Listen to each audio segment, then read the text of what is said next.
Assalamualaikum warahmatullahi wabarakatuh.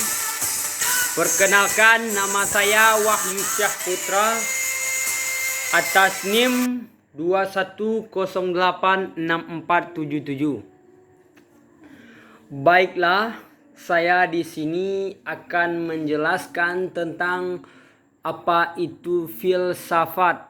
Gitu ah. Filsafat adalah dunia pemikir.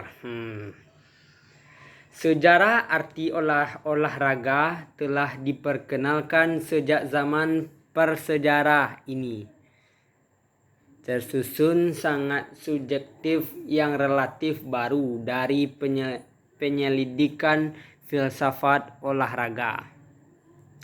Memang filsafat olahraga sebagian sub di bidang teori dan praktek itu sangat banyak. Jadi inti filsafat ini adalah untuk berpikir dalam bermain olahraga itu perlu berpikir dan mencari uang bisa berpikir. Jadi masuk ke ruang lingkup filsafat olahraga seperti filsafat olahraga. Kebijakan olahraga yang mendasar ini juga dianggap penting untuk kehidupan sehari-hari kita dan budaya di luar. Namun demikian, konsep tersebut mendapat sedikit perhatian. Filsafat literatur tentang sportivitas terpusat pada pandangan bahwa kebijakan ini membutuhkan lebih dari sekedar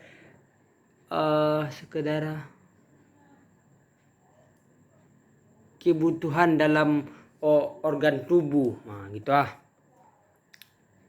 Namun ada dua konsep filsafat yang filsafat olahraga itu yang sangat fatal kalau tidak dilaksanakan. Yang pertamanya adalah kecurangan, gitu ah. Kecurangan ini dalam berolahraga tidak boleh. Jadi orang olahraga itu bersifat sportif, gitu ah. Jadi pemahaman akal sehat tentang kecurangan sebagai pelanggaran yang disengaja aturan untuk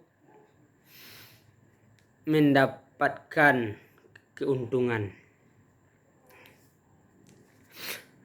Cara kerja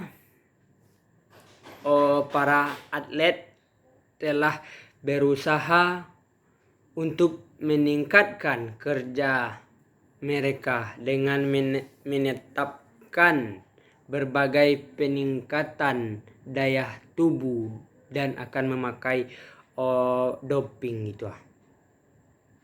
Itu tidak boleh tuh. Lanjut kedua, materi kedua tentang filsafat zaman Yunani klasik, gitu ah. Yunani klasik ini sudah ada pada program olahraga periode tahun dalam sejarah Yunani. Selama periode ini banyak wilayah Yunani jatuh ke tangan Portugis, tetapi kemudian berusaha menggali dan dapat lagi kepada ke tangan Yunani lagi. Yang B, zaman pra-Yunani kuno. Zaman Yunani kuno ini meteorologi dianggap sebagai dasar kuat untuk menjelaskan segala sesuatu dan bahan. Cara ini manusia sudah mulai dilatih untuk berpikir gitu ah. Nah, jadi pada zaman ini manusia menggunakan batu alat untuk memotong gitu ah. Untuk menghidupkan api dan kan berpikir gitu.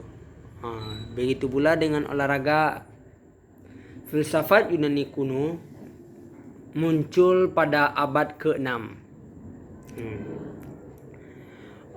Next, tugas ketiga tentang apa itu ontologi. Ontologi ini merupakan salah satu kajian filsafat yang penting. Studi tersebut membahas keberadaan sesuatu yang bersifat konkret. Tokoh Yunani yang memiliki pandangan yang bersifat ontologi dikenal sebagai Thales. Jadi lanjut ke aksiologi. Berasal dari bahasa Yunani juga, yaitu asio dan logos. Artinya pantas atau layak itu diadakan, betul. Aksiologi ini merupakan suatu teori nilai yang berhubungan dengan kegunaan dari pengetahuan yang telah diperoleh. Lanjut ke tugas keempat, aliran rasionalisme. Aliran rasionalisme berpendapat bahwa semua pengetahuan bersumber pada pikiran atau akal kita. Ini pengetahuan yang benar bersumber dari rasio, karena rasio adalah realisasi sesungguhnya. Jadi merupakan aliran pendidikan yang didasarkan pada nilai berolahraga. Jadi kita harus pendidik dan bisa mengatasi suatu masalah. Naik lanjut ke tugas kelima. Manusia dapat juga dikatakan makhluk sosial, adalah merupakan kesatuan tak terpisahkan. Jadi kita harus bekerja sama antar klub, bermain olahraga, sepak bola, bertanding. Kita harus saling bermusyawarah gitu. Itu dikaji di filsafat. Jadi masuk ke tugas ke-6, filsafat pendidikan. Jadi filsafat ini harus dididik, yang mempelajari hakikat pelaksanaan dan pendidikan. Bahan yang dipelajari meliputi tujuan, latar belakang, dan hasil dan hakikat ruang lingkup. Merumuskan secara tegas filsafat hakikat dalam pendidikan, tujuan mendidik gitu. Tugas 7, apa yang dimaksud dengan play? Play merupakan suatu perubahan atau kegiatan sukarela yang dilakukan dalam batas bermain. Jadi sukarela bermain suatu efektif. Karakteristik bermain play didefinisi, tetapi tidak semua ciri-ciri dapat kita ketahui. Dan games terbentuk untuk menghibur. Ruang lingkup games berdasarkan kebutuhan penggunaan aplikasi ini, tujuannya untuk berubah. Jadi bisa ditonton dengan aplikasi main bola gitu. Tugas ke-8, olahraga merupakan aktivitas yang meliputi otot-otot. Jadi kita harus berolahraga supaya sehat dan berpikir yang jernih. Games merupakan bagian dari play. Semua merupakan bentuk dari Lanjut ke tugas 11, dualisme. Ada dua kondisi yang berbeda dan berdampingan dalam masyarakat. Suatu bersifat filsafat inferior dalam beberapa hal, lompat tinggi dan gini-gini itu. Dualisme dalam olahraga. Dualisme adalah konsep filsafat yang menyatakan ada dua substansi dalam pandangan tentang hubungan antara jiwa dan raga kita. Itu 12. Tugas 12, field play merupakan sikap mental. Jadi dalam berolahraga harus menyiapkan mental dan fisik yang maksimal. Itu masuk ke doping, ditinjau dari aspek etika.